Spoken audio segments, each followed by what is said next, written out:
नमस्कार, hornbill TV देख रहे हैं आप। मैं हूं आपके साथ विशाल गर्ग। खबरों की शुरुआत करेंगे बड़ी खबर से। यूके ट्रिपल एससी के स्नातक स्तरीय पुनर्परीक्षा में अभ्यर्थियों को मिलेगा मौका। सभी 1.54 लाख अभ्यर्थियों को मिलेगा मौका। 14 जून को होगी पुनर्परीक्षा। तो युवाओं की मांग पर आयोग का बड़ा फैसला। प्राकृतिक आपदा से वंचित रहे अभ्यर्थियों समेत सभी आवेदन देंगे परीक्षा। तो 416 पदों के लिए 14 जून को होगी यूके ट्रिपल एससी की बड़ी परीक्षा। सीसीटीवी और लाइव एआई मॉनिटरिंग के जरिए नकल पर भी रहेगी कड़ी नजर। पेपर लीक के बाद रद्द हुई परीक्षा अब नए सिरे से होगी आयोजित। यूके ट्रिपल एससी के सामने निष्पक्ष परीक्षा कराने की बड़ी चुनौती।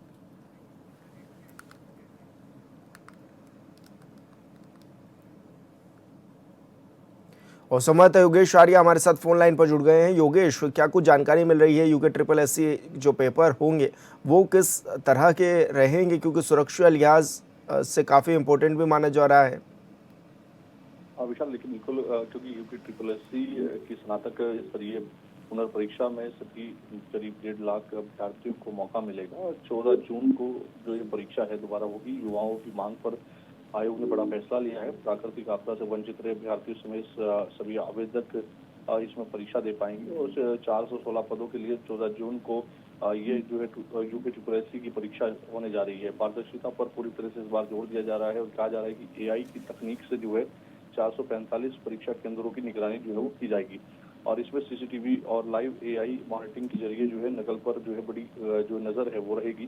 पेपर लीक के बाद ये क्योंकि परीक्षा रद्द हो गई थी, उसके बाद नए सिरे से इसको आयोजित किया जा रहा है और यूके ट्रिपल एससी के सामने निष्पक्ष परीक्षा कराने की बड़ी चुनौती जो है वो कहीं ना कहीं है, क्योंकि जिस तरह से पिछली बार पेपर लीक से परीक्षा रद्द हुई थी तो इस बार इस तरह की समस्या नकल वहां पर ना हो। हर तरह की चुनौती उनके सामने है, उसको लेकर के पूरी तैयारी की गई है। 14 जून की परीक्षा के लिए आयोग ने पूरी तरह से हाईटेक निगरानी सिस्टम जो है वो तैयार किया है। स्नातक जो स्तरीय भर्ती परीक्षा में जो इस बार सभी पंजीकृत अभ्यर्थियों को जो मौका मिलने जा रहा है उसके लिए जो है परीक्षा 14 जून को होने जा रही है। जी ऐसे में योगेश, क्योंकि अभी देखा जा रहा है कि प्राकृतिक आपदा से कुछ जो अभ्यर्थी थे वो वंचित रहे थे, अब ये कहा गया है कि सभी आवेदक भी इसमें परीक्षा दे सकेंगे।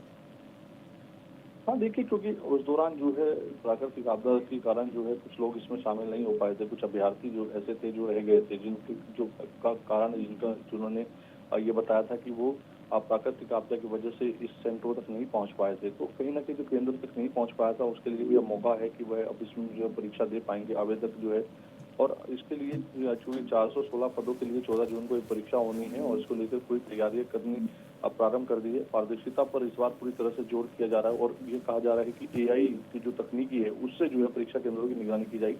तो देखना होगा कि इस बार किस तरह की तैयारियां जो है वो आयोग ने की है। जी बिल्कुल योगेश, आप बने रहिए हमारे साथ। और बड़ी खबर का रुख कर लेते हैं। भीषण गर्मी की चपेट में उत्तराखंड देहरादून में पारा 37 डिग्री के पार पहुंच गया है। गुरुवार के लिए कई जिलों में ऑरेंज अलर्ट की चेतावनी भी जारी की गई है। मौसम विभाग की चेतावनी, सावधानी बरतने की भी ज़रूरत। तो ये बड़ी खबर आप तक पहुंचा रहे हैं, जहां पर राजधानी देहरादून में पारा 37 डिग्री के पार पहुँच गया है और ऐसे में लोग परेशान नजर आ रहे हैं। तो गुरुवार के लिए कई जिलों में ऑरेंज अलर्ट की चेतावनी भी जारी की गई थी।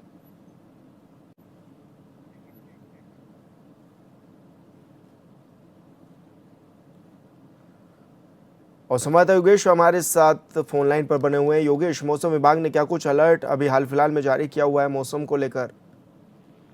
हाँ विशाल, देखिए, भीषण गर्मी की चपेट में उत्तराखंड है और देहरादून में पारा 37 डिग्री के पार पहुंच चुका है। मैदानी इलाकों में जो है वो तपिश लगातार बढ़ती जा रही है।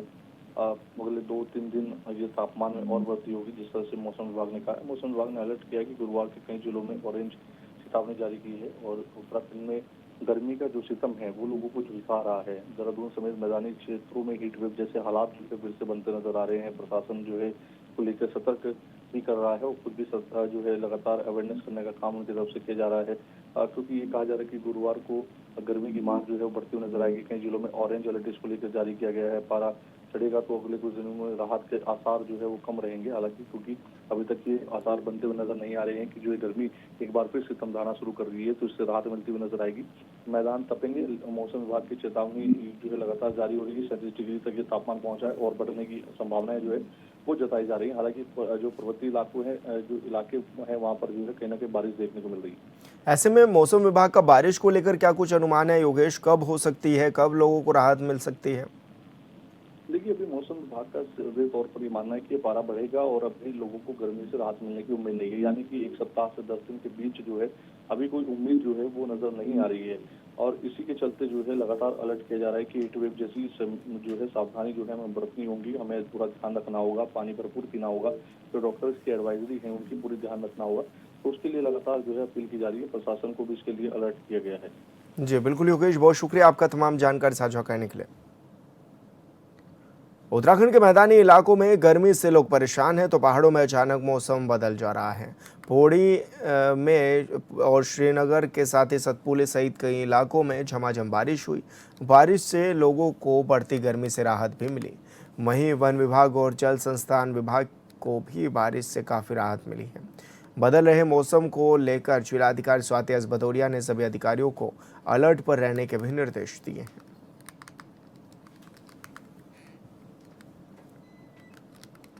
सूबे की तीर्थाटन और पर्यटन नगरी ज्योतिर्मठ में भू धसाव, आपदा प्रभावित और जन आंदोलन एक बार फिर से सुलग उठा है।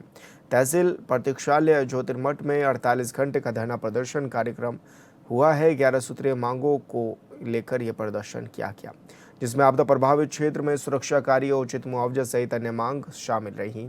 जोशीमठ बचाओ संघर्ष समिति के संयोजक अतुल सती के नेतृत्व में भू धसाव आपदा प्रभावितों की टोली तहसील प्रतीक्षालय ज्योतिर्मठ में पिछले 30 घंटों से धरने पर बैठी हुई है। 8 जून की रात भी इन आपदा प्रभावितों ने इसी प्रतीक्षालय में खुले आसमान के नीचे बिताई है।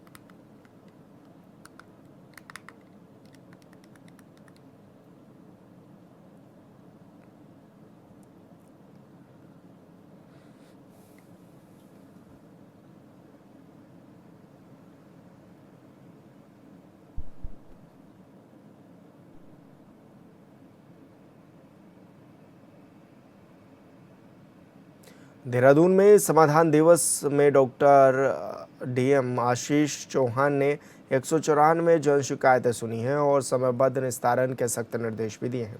इस दौरान उन्होंने एक बैंकिंग मामले में पात्रता की जांच किए बिना ऋण स्वीकृत कर बाद में आवेदक को मकान नीलामी का नोटिस भेजने पर नाराजगी जताते हुए संबंधित अधिकारियों को रिपोर्ट तलब करने को भी कहा गया है।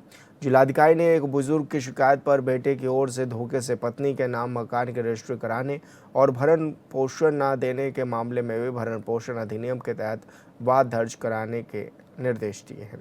इसके अलावा डीएम ने क्रॉनिक रोगों से पीड़ित बच्चों की पहचान कर इलाज, शहर के मार्गों का सुधारीकरण, पुल के प्रोटेक्शन और नदियों के चैनलाइजेशन में भी तेजी और डार्क स्पॉट खत्म कर महिलाओं की सुरक्षा सुनिश्चित करने के निर्देश दिए हैं। में बात करें तो आज 191 तो रजिस्टर्ड और उसके अलावा भी ऑलमोस्ट 200 के आसपास हमारी कुल शिकायतें प्राप्त हुई है और उनमें से कई सारे ऐसे मैटर्स थे जो इमीडिएटली रिजॉल्व किए जा सकते थे, उन्हें उसी टाइम में निस्तारित किया गया। और मेनली अगर हम बात करें तो लोगों के लैंड डिस्प्यूट्स या बाउंड्री डिस्प्यूट्स और इस तरीके के मैटर थे, तो इस संबंध में मेरे द्वारा एसडीएम्स को पहले ही निर्देशित किया गया और आज भी जो एसडीएम्स वीसी के थ्रू या फिजिकली प्रेजेंट थे उन्हें डायरेक्शंस दिए गए। और इसके अतिरिक्त अगर हम बात करें तो फाइनेंशियल इश्यूज़ को लेके भी कुछ शिकायतें थी, तो मेनली जो फोकस है वो इन्हीं एस्पेक्ट्स पे था। मुख्यमंत्री पुष्कर सिंह धामी के निर्देश के क्रम में आमजन की शिकायतों और समस्याओं के त्वरित समाधान के लिए कलेक्ट्रेट सभागार में जिलाधिकारी मनीष कुमार की अध्यक्षता में जनता मिलन कार्यक्रम आयोजित किया गया। इस कार्यक्रम में जिले के विभिन्न क्षेत्रों से पहुंचे नागरिकों ने अपनी समस्या जिलाधिकारी के समक्ष भी रखी। जनता मिलन कार्यक्रम में कुल 88 शिकायतें भी प्राप्त हुई, जिनमें से अधिकांश कामों के पर ही निस्तारण कर दिया गया।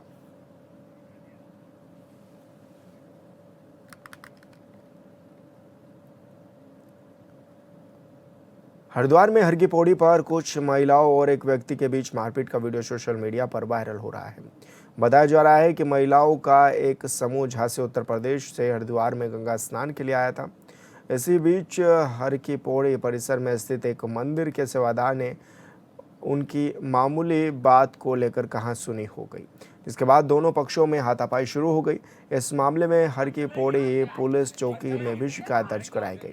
पुलिस का कहना है कि वीडियो की जांच के बाद संबंधित धाराओं में मुकदमा भी दर्ज किया जाएगा।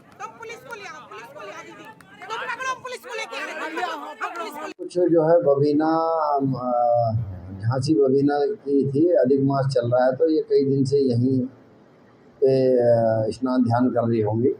तो इसी बात को लेके वहाँ पे कोई व्यक्ति है, उसके साथ कोई उनकी कहासुनी हुई है, वो जानकारी की जा रही है। लेकिन वो वीडियो जो सोशल मीडिया पे वायरल हो रहा है उस संबंध में तहरीर प्राप्त हो गई है और उस संबंध में मुकदमा पंजीकृत कर कार्रवाई की जा रही है। उत्तराखंड का आपदा प्रबंधन मॉडल अब अंतर्राष्ट्रीय मंच पर भी पहचान बना रहा है। उड़ीसा के पुरी में आयोजित BRICS disaster risk reduction working group की बैठक में उत्तराखंड के आपदा प्रबंधन मॉडल और सिलक्यारा रेस्क्यू ऑपरेशन की सराहना की गई। राज्य के अधिकारियों ने आपदा प्रबंधन, त्वरित राहत और तकनीकी नवाचारों का प्रस्तुतिकरण भी इस दौरान किया, जिसे विभिन्न देशों के प्रतिनिधियों ने भी सराहा है।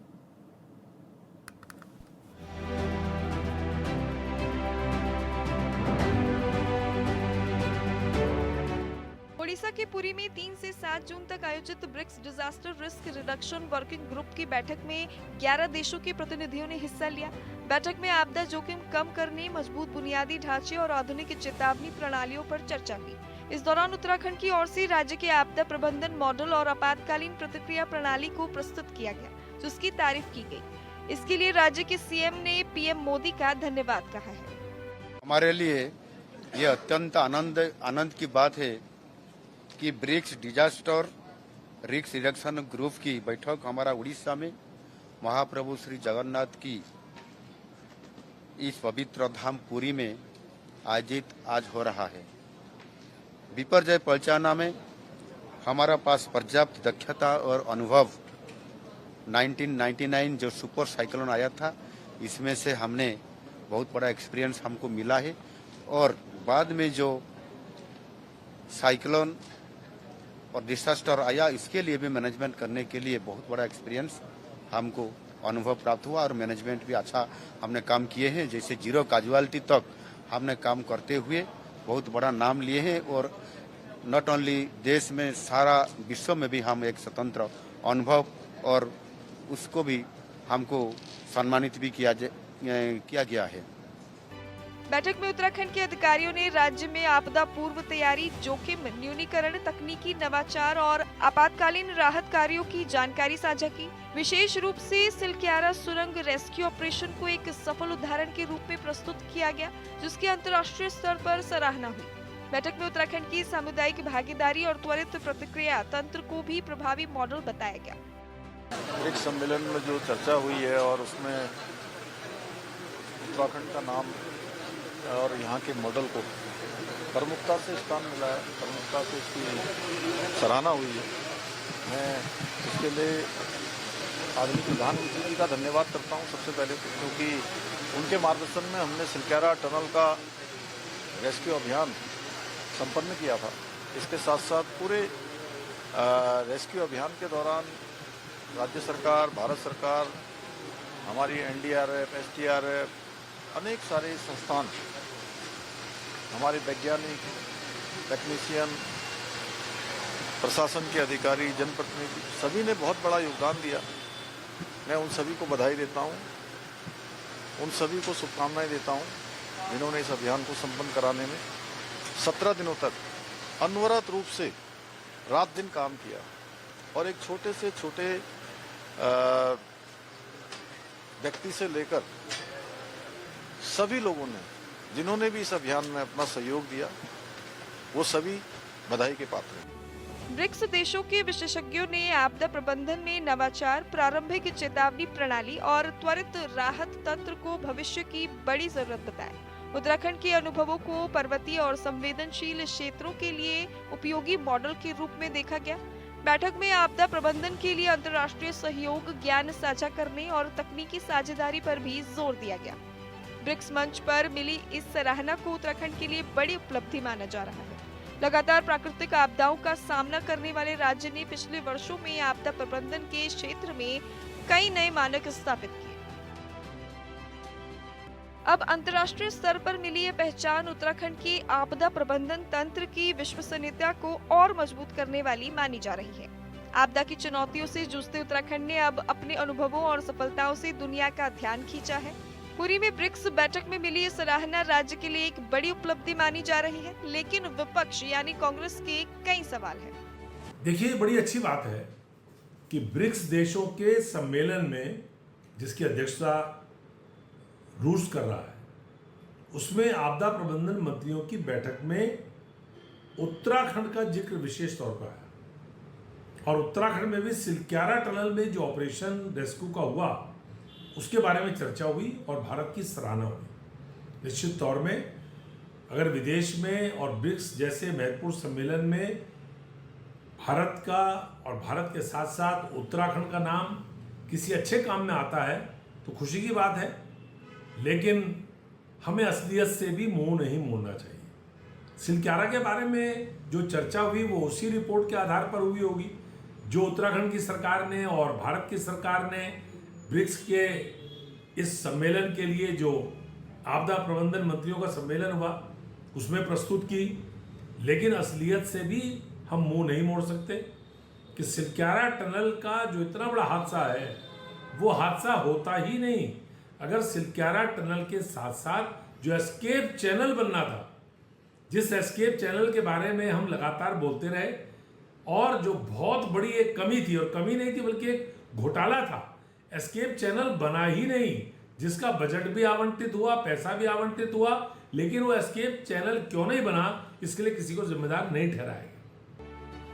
उत्तराखंड हिमालयी राज्य है और प्रदेश हर साल आपदा का दंश झेलता है। मानसून में हर साल किसी न किसी इलाके में बड़ा हादसा होता है जिसमें काफी नुकसान होता है, लेकिन राज्य सरकार के आदेश पर त्वरित कार्रवाई से आपदा प्रभावितों को मदद मिलती है।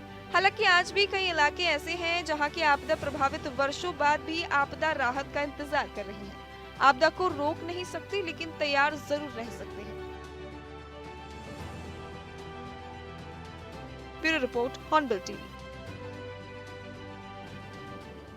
मालवीय नगर अग्निकांड में दिल्ली पुलिस की ओर से गिरफ्तार किए गए रेस्टोरेंट के कुक केशव नेगी के समर्थन में उत्तराखंड भाजपा के दिग्गज नेता आवाज उठा रहे हैं। पूर्व मुख्यमंत्री त्रिवेंद्र सिंह रावत ने कहा है कि नेगी को हम हर संभव कानून सहयोग और न्याय दिलाने के लिए प्रयास के उनके साथ खड़े रहेंगे। इधर कांग्रेस के प्रदेश अध्यक्ष ने भी इसे लेकर आवाज उठाई है।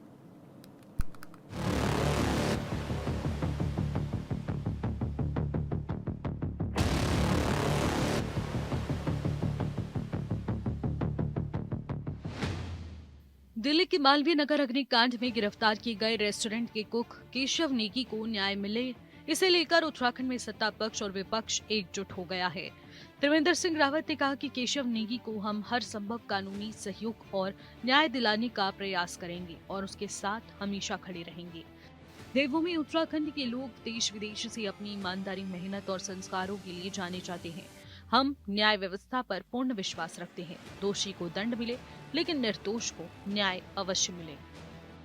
अभी 2 दिन पहले दिल्ली में जो हादसा हुआ मालवीय नगर एक होटल में, तमाम समाचार पत्रों के माध्यम से और सोशल मीडिया के माध्यम से मैं देख रहा हूं कि उत्तराखंड में इसको लेकर काफी उबाल है। और मुझे जब आज सवेरे इस दुर्घटना की खबर मिली और केशव नेगी जो उस होटल में शेफ थे उनकी गिरफ्तारी की जानकारी मिली, तो मैंने तत्काल जो हमारे गढ़वाल के सांसद हैं उनसे इस बारे में बातचीत की। साथ ही वहाँ पर जो हमारे एडवोकेट्स हैं, JS रावत जी हैं, नमिता रावत हैं, हमारे उत्तरांचल प्रकोष्ठ के जो पहले अध्यक्ष रहे अर्जुन राणा जी हैं, ऐसे तमाम लोगों से मैंने बातचीत की और हर तरह से हम चाहे लीगल हो या कोई और तरह से कोई सहयोग अगर हमारा चाहिए तो सहयोग देने के लिए हम तैयार हैं। इस तरह से और जो हमारे सांसद हैं गढ़वाल के अनिल बलूनी जी, जो हमारे मीडिया प्रभारी भी हैं, उन्होंने वहाँ के जो पुलिस कमिश्नर हैं, जो DSP हैं, डिप्टी कमिश्नर पुलिस जो हैं DCP, उन सबसे बातचीत करके और उनसे अपनी जो भावनाएं हैं उनसे भी अवगत करा। किसी तरह की कोई उनके साथ कोई गलत तरीके से उनको व्यवहार न हो, गलत तरीके से उनको न फंसाया जाए, इसको लेकर के उन्होंने उनसे बातचीत किया है। मुझे पूरा विश्वास है कि केशव नेगी जी को हम लोग न्याय देंगे। कांग्रेस प्रदेश अध्यक्ष गणेश पोत्याल ने सरकार की कार्रवाई पर गंभीर सवाल उठाए हैं।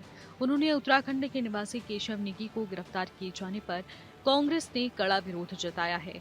कांग्रेस का आरोप है कि केशव नेगी वहां महज एक कर्मचारी के रूप में काम कर रहे थे, लेकिन सरकार अपनी नाकामी छिपाने के लिए उन्हें बलि का बकरा बनाने की कोशिश कर रही है। कांग्रेस ने मांग की है कि इस पूरे मामले की निष्पक्ष जांच होनी चाहिए और सुरक्षा व्यवस्था में हुई असली चूक के लिए वास्तविक जिम्मेदारों की जवाबदेही तय की जानी चाहिए। दिल्ली की सरकार ने, दिल्ली की पुलिस ने केशव नेगी नामक एक व्यक्ति को, जो कि उत्तराखंड से, मूल रूप से उत्तराखंड के रहने वाले हैं, उन्हें इस रूप में गिरफ्तार किया है, इस मामले में गिरफ्तार किया है। गिरफ्तार करने के बाद उन पर यह आरोप लगाया कि आग को बुझाने में उन्होंने कोई अपना योगदान नहीं दिया। स्वाभाविक रूप में ये सब जानते हैं कि जब आग लगती है तो सब लोग अपनी जान बचाने के लिए इधर उधर भागते हैं। हो सकता है कि केशव नेगी, जिनके ऊपर ये आरोप है कि उन्होंने आग बुझाने का प्रयास नहीं किया, उन्होंने भी अपनी जान बचाने के लिए वो भी इधर उधर कहीं चले गए हों, भाग गए हों, इधर उधर निकल गए हों। लेकिन सवाल ये है कि क्या केशव नेगी को आग बुझाने का, फायर ब्रिगेड की जिम्मेदारी केशव नेगी के पास थी? और फिलहाल इस बुलेटिन में मेरे साथ इतना ही। आप देखते रहिए हॉर्नबिल टीवी। नमस्कार।